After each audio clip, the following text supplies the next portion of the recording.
Indwara y'igituntu ni indwara ntangwe kuvuga ku buryo yandukira, ni indwara yandukira biciye mu buryo bwo guhema.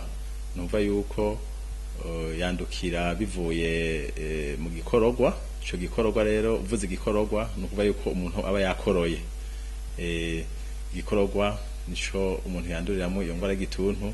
Eka mbere harya umuntu yasamuye ayigwaye canke agacira amate, usanga iyo migera y'igituntu iba irimo.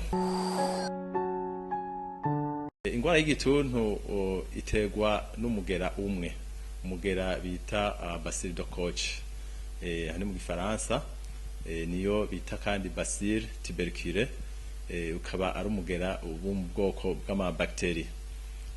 Uwo mugera rero ukunda kuba ahantu hari impwemu.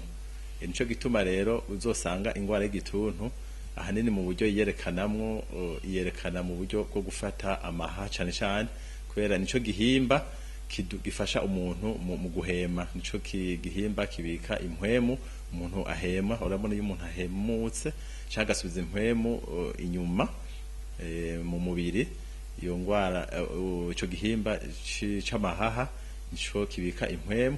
Niho rero uzosanga abantu benshi indwara y'igituntu ifatira mu gihimba c'amahaha, naho hariho n'ibindi bihimba ifata vyinshi vyo mu mubiri, mugabo aho ibigwiriye cane, aho ifata cane ni mu gihimba c'amahaha. Akababara mu gikiriza. Hama ikindi kintu gihambaye ni ubushuhe. Ubushuhe ico bita fièvre au long cours mu gifaransa, c'est-à-dire vespérale.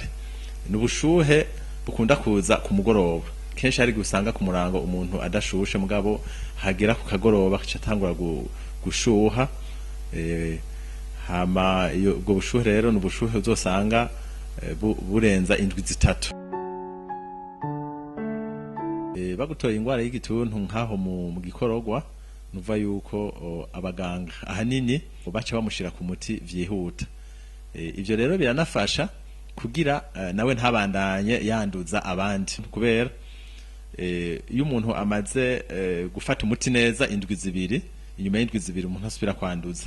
Nuva yuko muri yo imbere y'indwi zibiri umuntu muteza kumuha impanuro ku buryo adasangira n'abandi, kumunena mugabo ateza kubimenyera, agasangira ku isahani yiwe, hama isahani bakayoza neza, hama akirinda kuza aracira ahantu, kandi ca duhimiriza n'abandi babana hafi baba barasangiye nabo ko bonyara kwa muganga kugira nabo tubapime turabe ko atabimenyetso vy'igituntu bafise.